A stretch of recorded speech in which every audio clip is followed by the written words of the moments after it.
Hello everybody, and welcome to another great video here where I'm going to share with you findings that are unique discoveries that are in my clinic that I find every day with patients who suffer chronic illnesses, including various kinds of autoimmune diseases. And in this patient who's 14 years old, she's been suffering for a few years from Crohn's disease and what was reported to me, I never got to see the report of the laboratory, but borderline lupus.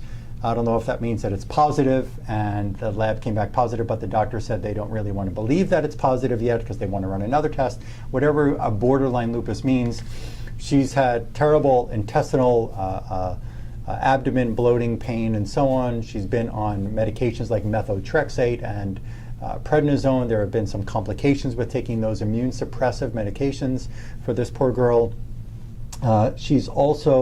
She also has pains in different joints and in the foot or another foot, mostly on one side of the body. Sometimes it goes to the other side in the hand. So the pain shifts around to different areas in her body.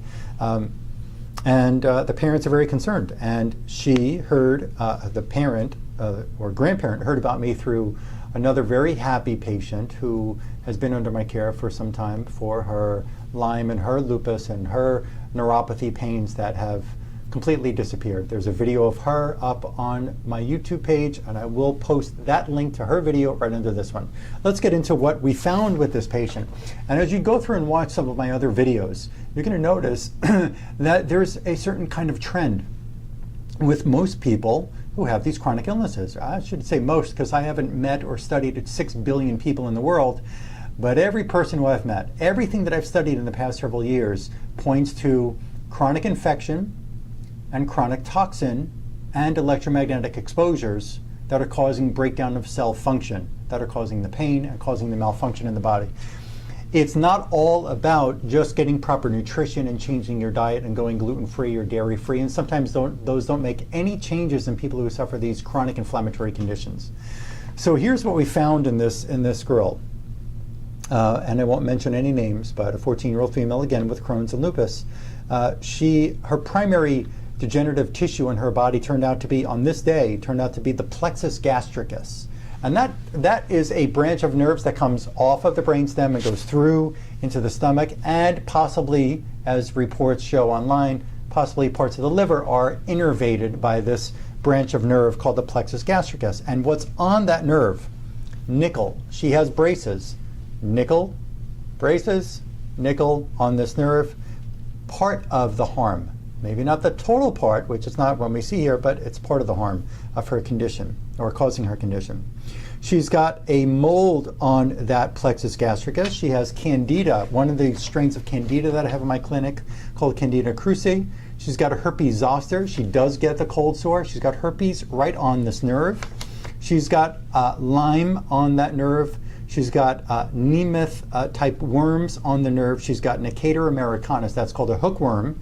That's a scientific term for hookworm on her plexus gastricus.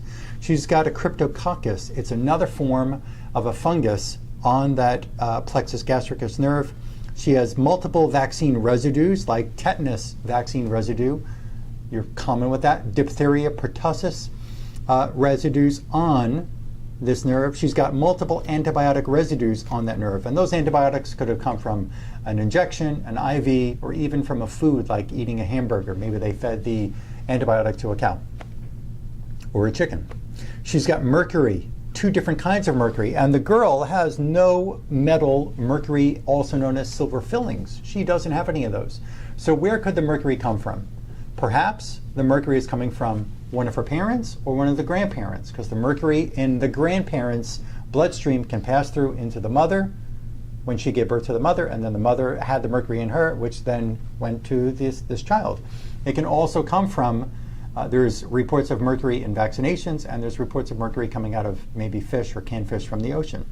She's got another kind of mold on there, so that means 2 molds are on this nerve, and she's got the Borrelia burgdorferi Lyme bacteria there. The next tissue that came up for her that's stressing her, that's causing inflammation all around the body, is the transverse colon. Now, in my system, what I use in my clinic every day in my practice is there are sections of the intestine that we could find out exactly where in the intestine or what nerve or what blood vessel to the intestine is infected or stressed and causing intestinal discomfort. Now, is this the only part of her intestine that I'm reporting to you that's causing her condition? Maybe, maybe not. I don't know that yet. We have to see on re-examination if there's another part of the intestines that needs help. But in this day, this part of the intestine showed that it's raising its hand saying, I need help. And what we found in there is Bartonella henselae, which is a common co-infection with the Lyme infection. We found the Borrelia burgdorferi again in this tissue at a different level of infection than what was in the nerve to the stomach. We found multiple bacteria and intracellular parasites in this part of the colon. We found a bacteria called Babesia microti in this part of the colon. We found multiple flukes, which are blood-sucking parasites. We found multiple strains of mycoplasma bacteria and other multiple forms of parasitic infection there. When she's going to be, I won't say treated, but when she's following the program, the protocol to elegantly remove these infections and toxins from the nerve tissue to allow that part of her nervous system to calm down, to remove that cause or those causes of inflammation. She's going to be following with these specific remedy drops. And each drop has a specific program to be able to knock out the mold or knock out the parasite or knock out the Lyme that's on that nerve. And the same thing for what's going on in her colon. She will not be seen again in my clinic for another 30 days. So while she's doing the work at home and following the right kind of diet, that's an anti-candida, anti-autoimmune disease type diet, we expect when she comes back not only to see some improvements in a relief of some of the symptoms that she's complaining about, but also reduction in the need of the medications. And also, I should not see any one of these infections in the tissue that we studied on this day.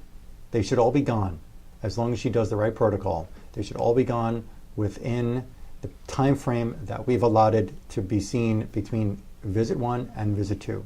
I will report on her again as I see her on the next exam. When you can go right over onto my YouTube page and click the subscribe button, I put up videos just about every day. And there's wonderful information there always. There's tons of videos there. And also, if you could just share this video with one friend you know who needs help, because this could save somebody else's life, if not yours or somebody within your family. Thank you for letting me share this with you, and I will report more on the next visit.